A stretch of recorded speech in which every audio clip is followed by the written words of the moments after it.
success that we had. And oh, don't say that, it's not a success. The very conversation over a debt ceiling is a victory. There's no way that Katie Couric would have brought this up in a previous incarnation. There's no way that we would even be having this conversation. The reason why they're calling us terrorists is because we've been successful in finally advocating for what we believe in.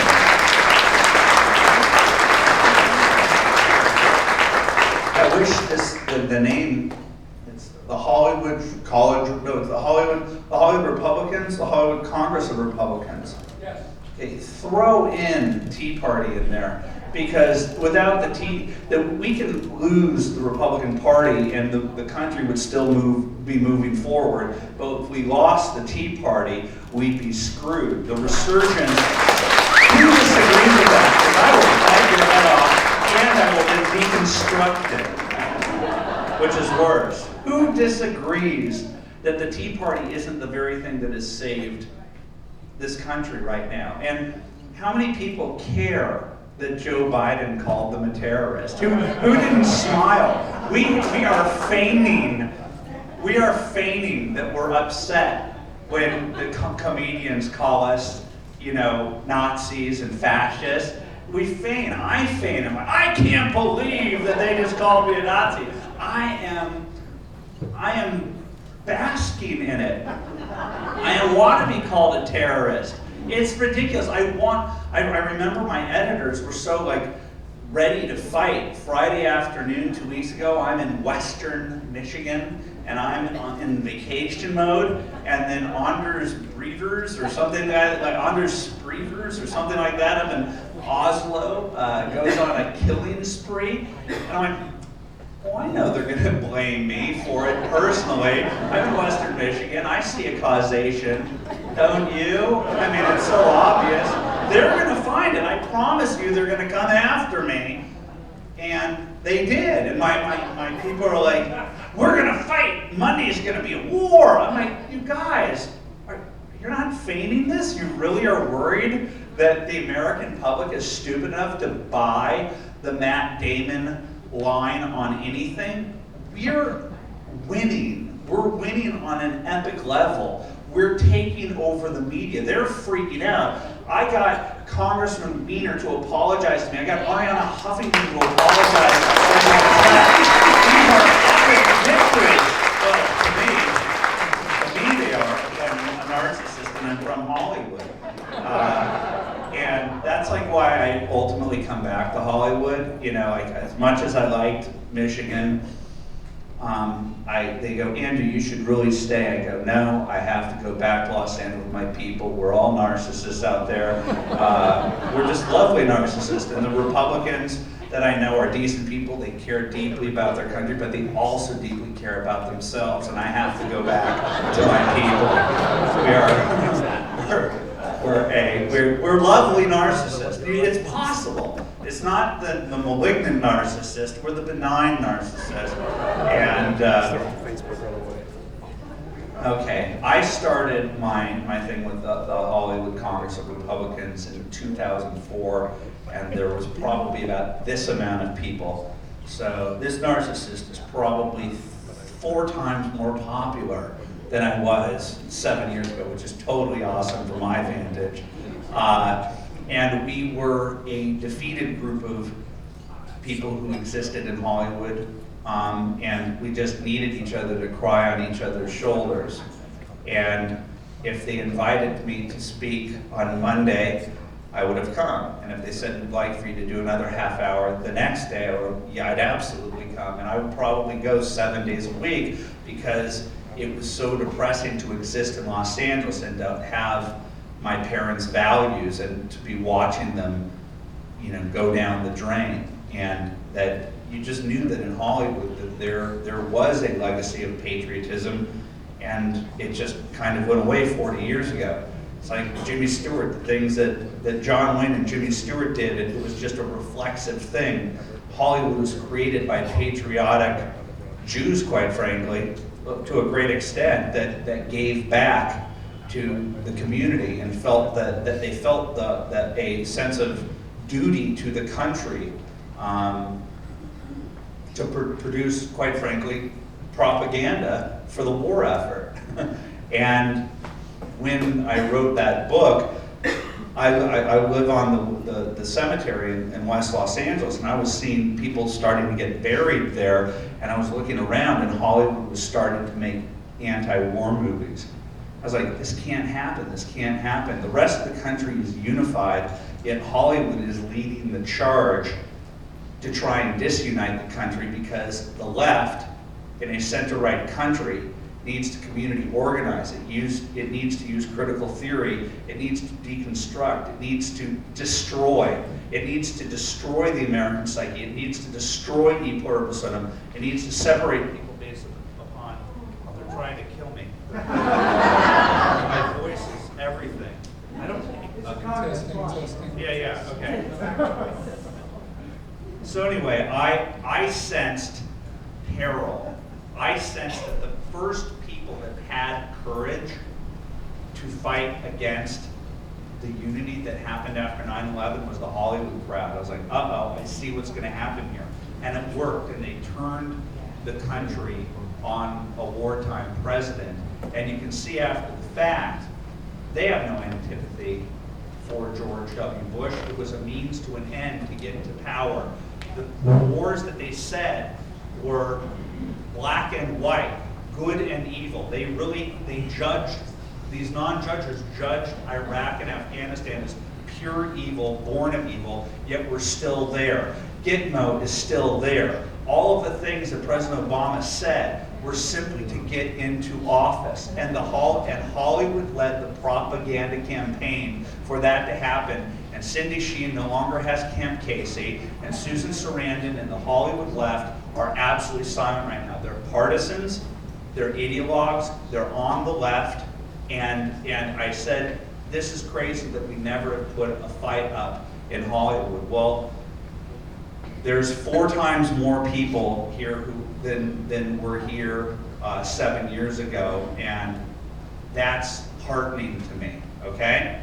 And everybody probably knows in this room that there's a lot more people who within Hollywood who didn't know that were conservative, who still are fearful of coming out of the closet.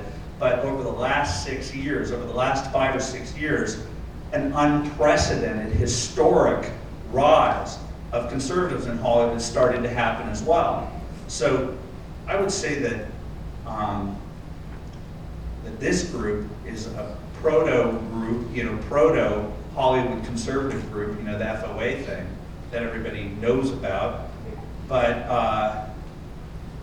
that FOA and this are proto Tea Party. And it's the exact, I go to tea parties and I give the same exact meandering real estate porn, critical theory, waking up in my throw up, rambling speech. And it's the same group of people. It's the same people that simply want to bring the country back to a place of Judeo-Christian values and a sense of patriotism and a sense of there is an America, there is a distinct quality to being an American, and I'm sick of the critical theorists saying that there's something inherently wrong about America, and I honestly think that as we're taking on Katie Couric, bam, you're out of here.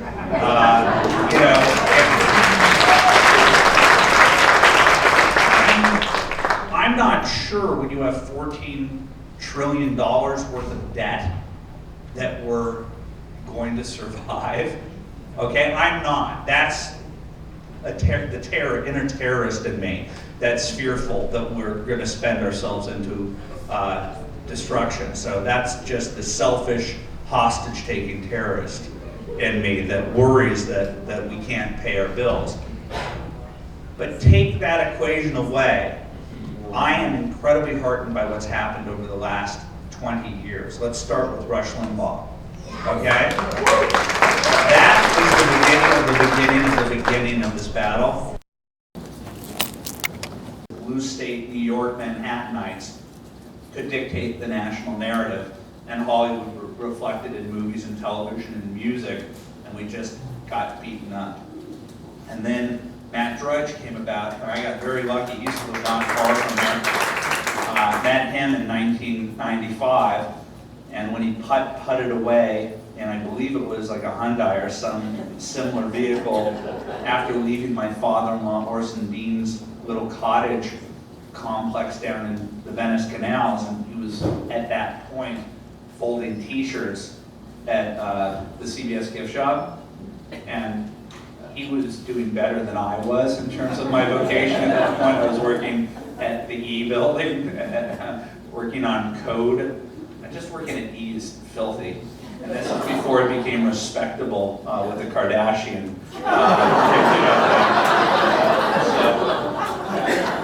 But I just remember he putted away, and I looked at my girlfriend, who's now my wife. I said to Susie, I said, that guy is going to change the world. I mean, I was so positive after 4 hours of discussing the media and politics with him that he was a visionary, and I was right. I don't have billions of dollars to show for it in stock options, but I was right.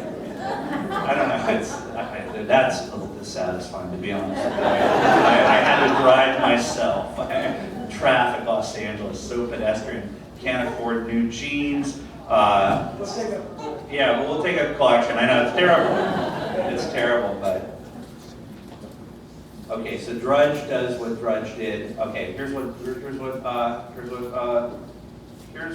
Rush did. Rush basically pointed out the elephant in the middle of the room, that the majority of this country were being misrepresented by the mainstream media. The majority, according to Gallup, was a 2-to-1 ratio of conservatives to liberals. That's not insignificant. Yet, 99.9% of the newscasters or the reporters in this country are giving money to the Democratic Party. Starting in around 2001, I'm meandering, but I know I have your minds, I've captured your minds. There's nothing that you're going to be able to do. It's Scientology-esque. I've learned these techniques not far away from here. Capture your mind. Around 2001, 6 years into Drudge doing what he was doing, aggregation, where they were saying he's the worst thing in the world, they were attacking Drudge with the same level of zeal that they attack me today, and so I'm used to it. And I remember they said, you're not allowed to do what you do. Now think back on what Drudge does that he wasn't allowed to do when they were saying that he's not allowed to do it because he didn't go to journalism school. He was linking to the Associated Press, okay, and he was linking to the New York Times. He just bundled things in a different way. He took things that the New York Times would put on A57, and he'd put them on A1. Oh, he'd put them above the fold with the siren. They go, whoa, don't draw attention to Whitewater. You're not allowed to do that. That's not an important story. Don't pay attention to what Bill Clinton's doing. And they just didn't like that he was changing the narrative. Well, who did Drudge learn from? Drudge learned from listening to Rush Limbaugh every single day. He started to go, wait a second, there is another narrative, and we need to get into the game of shaping the narrative. And so Drudge, okay, what happened between 1988 and 1995 was the revolution of the formerly moribund AM dial. Think about when you'd be driving around, oh, it's Michael Jackson, yeah? And we're going to have on the president of Altadena, local milk company, to talk about the process of homogenization. And it's like talk radio presented a service to the community. What, to die at the wheel for boredom?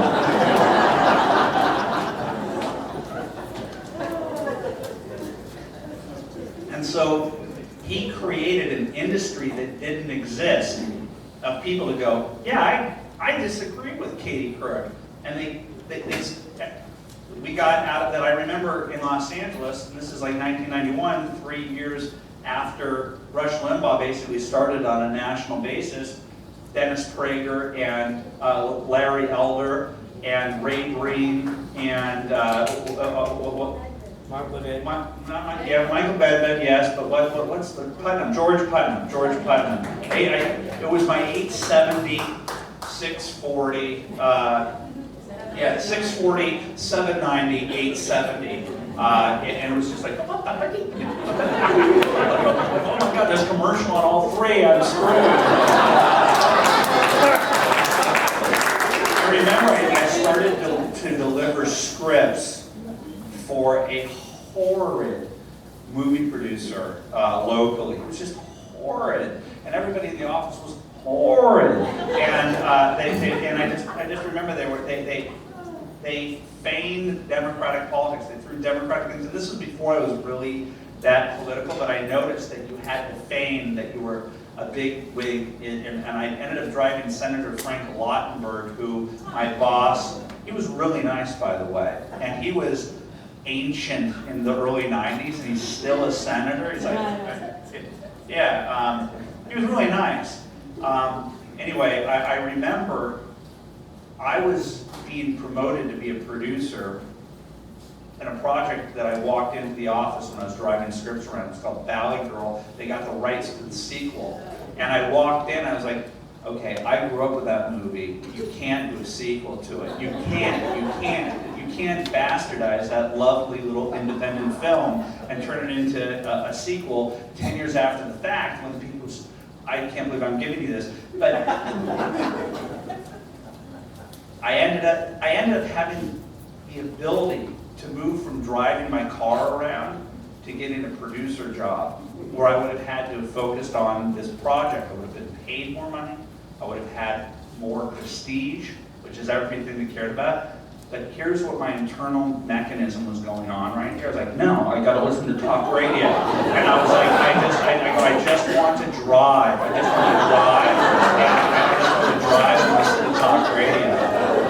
I don't know how many people I've told this to, but I did not. I was like, I'm willing to make half the amount of money and ruin my car so I could listen. And then I would get to, it was based in Santa Monica, and I'd go to Burbank a lot, and that was great because I just listened to talk radio for long periods of time. But then I'd get to the place I had to go to the 23rd floor to Showtime. Okay? I'm like, what am I going to do? So then I bought an armed Walkman. And so I made sure that there was a transfer. I'm not kidding, this is 100% true. That I had my AM radio, and I just had I had an AM radio, so I could go in. But then I found out once you got into these buildings that you couldn't get the AM, so I'd walk as close to the wall. Like, people think, does this guy have, is he afraid of heights? Does he have OCD? I go, no, I'm trying to get AM radio. It was, yeah.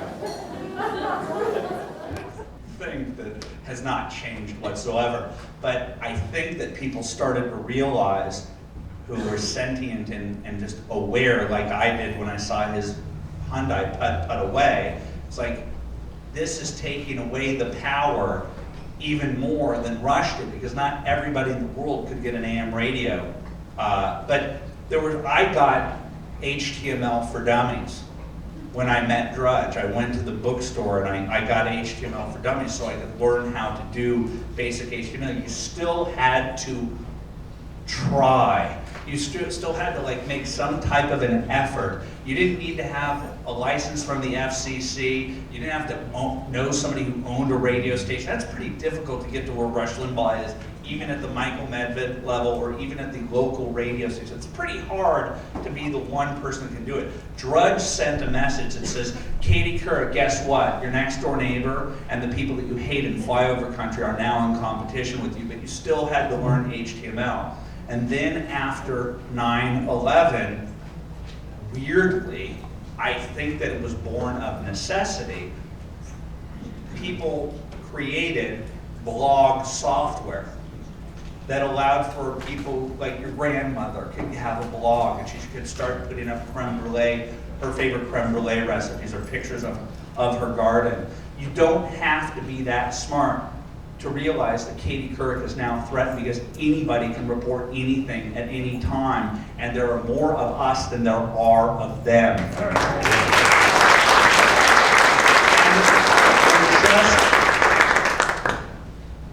And then there's social networking. Okay, I know it's pretty cool to find out ex-boyfriends and girlfriends are still alive and that they're now fat. Okay? Life happens. But social networking is so unbelievably important because it manifests itself in events like this. I mean, I met Matt Drudge online. That was social networking. I would not have met that guy based upon a pre-internet mechanism. we now take for granted as we're like, taking off on the air. How many people here play with the stewardess like I do, which is you need to turn off all of your electronic devices? Yeah, it's turned off. And then she comes back, she goes, I thought you turned that off. I'm like, I go, we are in constant communication. We're constantly community organizing now. We finally figured out, we also figured out the power of community. Okay, we'll community organize back. Happy birthday, Obama. We're watching you. Does anybody know what we broke today regarding Barack Obama? Today's his 50th birthday. Do you know who's working the Aragon Ballroom?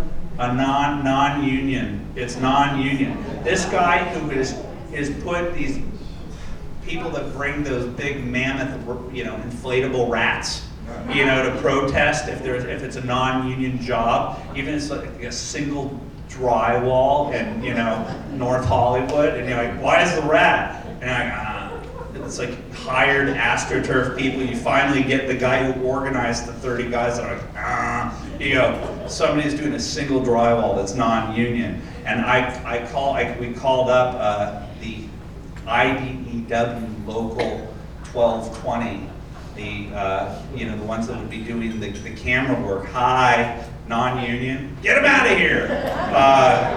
No, get the camera from, no, I'm just kidding.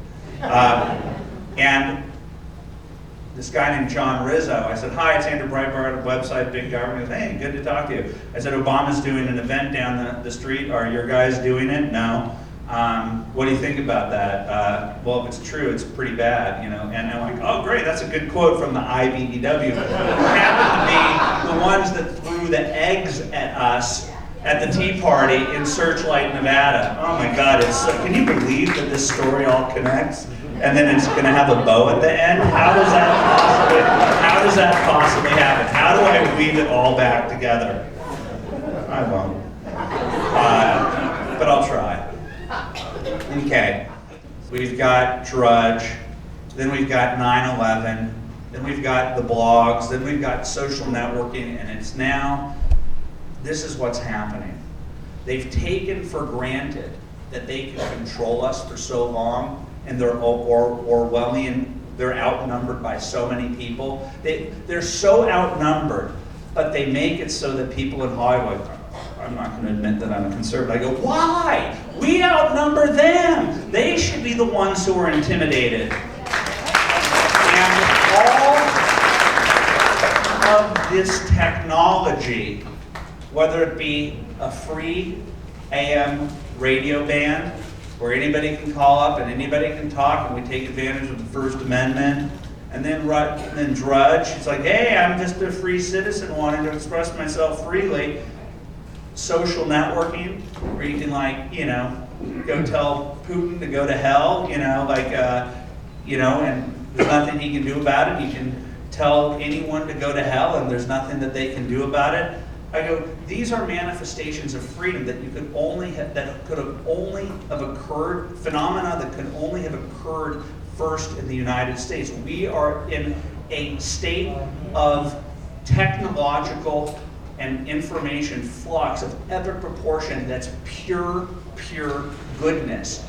If we didn't have the $14 trillion, I would have come here like Rip Torn. I would have just started throwing things like this. I was like, this is pure bliss. It is, it's pure bliss.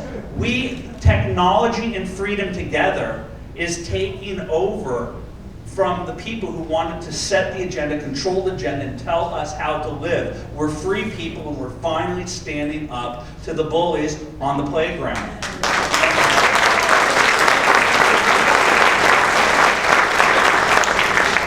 And so how are they going to react? They're overreacting. And I'm going to tie it back into what happened in Oslo. I'm laughing about it. Mike Flynn, Big Government, Dana Latch, everybody. Don't go to war, honey. Just sit back and watch them self-destruct as they try to blame you for a Norwegian freak. Watch them sit back as they try to blame Sarah Palin and you for a crazy guy with a skull shrine in his backyard. These are not the arguments of people who are winning. These are the arguments of people who are losing. They're losing. They want to shut it up. They want to do a fairness doctrine. They want to, every single place where freedom and technology are meeting and making sure that Katie Couric loses her job, they're going, let's stop it. I remember when Hillary Clinton said way back when, we need gatekeepers. That's what she said. That's who these people are. They're gatekeepers. They want to control us. They want to control the narrative, and they're losing. That's what's happening. We finally figured out how to connect with each other, and the Tea Party is a manifestation of social networking. It's a manifestation of community organizing. It's the most exciting time in the history of the world, and they want to demoralize you. It's called critical theory.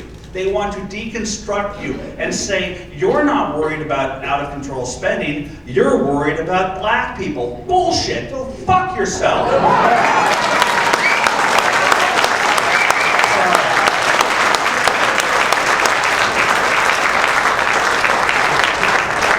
We're winning. We're winning. The only way they can win is if you get scared again and go back in your closet. That's where you existed. But what we have, excuse me to those people who are offended by that. I want to meet that person, by the way. Let me tell you something else that's happening. That this is why I'm a Tea Party guy. No offense, I know the Republican thing is sort of a symbol. I'm a Tea Party guy. I didn't think that I'd become a Tea Party guy, but what I'm finding out, it's not just liberals and Democrats who feel threatened by this rise. I can't believe this because I thought these were my friends, because when I met them, when I would go to Washington over the years, I'd go, oh, you're part of the new media. We want to take advantage of the new media. That's great. I meet them. I go, okay, well, we have to do something about these people who want to control our lives. They go, well, we're your friends. I'm like, okay, you're my friend. Nice to meet you, friend. You're a congressman. You're a senator. And so I thought these people were my friends. Well, they're not my friends. These people are trying to control us just as much. I hate to say this. The Republican Party, the second you go through that bizarro turnstile that gets you into that racket, they don't want to get rid of it. And there are institutions there where people are getting high six-figure salaries who are fighting just as hard as those guys who are making $130,000 in Searchlight, Nevada, who are working for the IBEW, pretending that they're poor carpenters or poor electrical workers who are getting paid $130,000 by the union to protest at non-union events. It's all a ruse. And many people within the conservative establishment, many people at think tanks, have entered into a system and become a part of the problem. I'm not saying that they're evil. I'm not saying that they cognizantly think that that's what they're doing, but that's what they're effectively doing. And they are threatened by the establishment of the conservative, by the rise of the Tea Party. And what's beautiful about it is that it's without a head. It's without a leader. And so as the left tried to use classic cultural Marxist critical theory BS to call the Tea Party racist, to scare people, good, decent people. I don't want to be associated with racists. I'm not going to go out there. We said, no, there's no evidence of that. This is just typical. And we fought it back. We proved that the N-word wasn't said against Congressman Carson and Lewis. I offered not just $100,000, which shut them up. If we're guilty of that, why did the calling them out on it shut them up? That should have been, that was telling to most people. But when the Associated Press told me that the absence of video doesn't mean that it didn't happen, I was like, I have to prove with video, and I have to show 90 hours of video to make sure that the context was completely there. I go, and you just say, yep, there were 400 people, and they surrounded you, and it was a mob, and they said the N-word 15 times, 15 people in a sea of new media, and there isn't one video or audio recording that the N-word was said once, let alone 15 people, and the police that you said took you away are not there to issue a report, or there is a single witness in that group of 400 people that says it was an unfortunate moment and I'm embarrassed to have been part of it.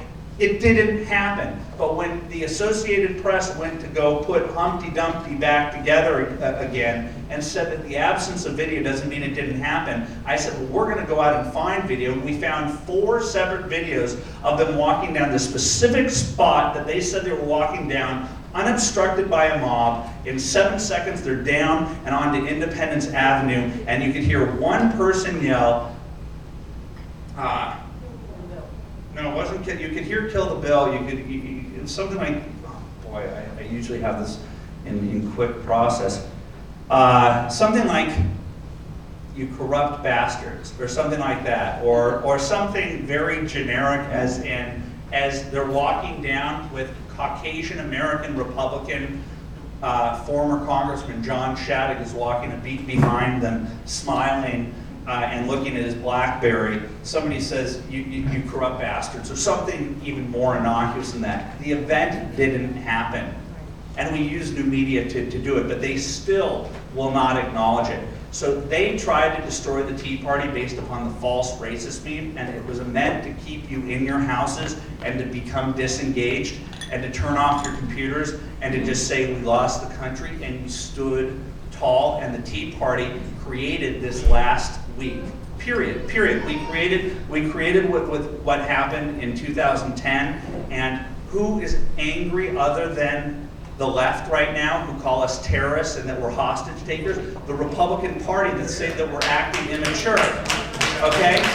And what they're doing is the same exact technique that the left did. Because it's tens of millions of people, you can accuse tens of millions of people of anything, because not one of you can go out there and act as the representative of the 10 million and say it didn't happen. So the Republican Party, who apologized, Michael Steele and John Boehner apologized for the non-event of the N-word thing, apologized for a group that they can't apologize for because they aren't a member of the group. We are critics of Boehner and Steele too. This is a checks and balances. And so they didn't defend you, they didn't defend Palin, they didn't defend Trigg, and at a certain point, they're worthless. If we're paying you all this money and you're not going to stand up for us, then what use are you? So what just happened last week? Call it hostage taking. Haha, it's funny to me. It's funny to me. Or terrorists, embrace it because you are winning. It is an incredibly exciting time. I just hope that we have a country, that exists financially. I don't know. So I'm come here with as much enthusiasm as I can.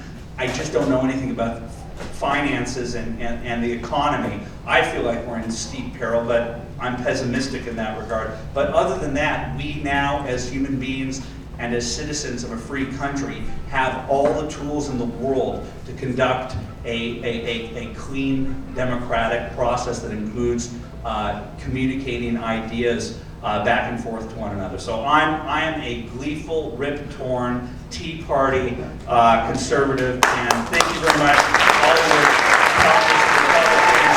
I'm sorry that I disparaged the Republican name and your presidents. Did I tie things up? What thing did I not tie up? I knew it. I did all.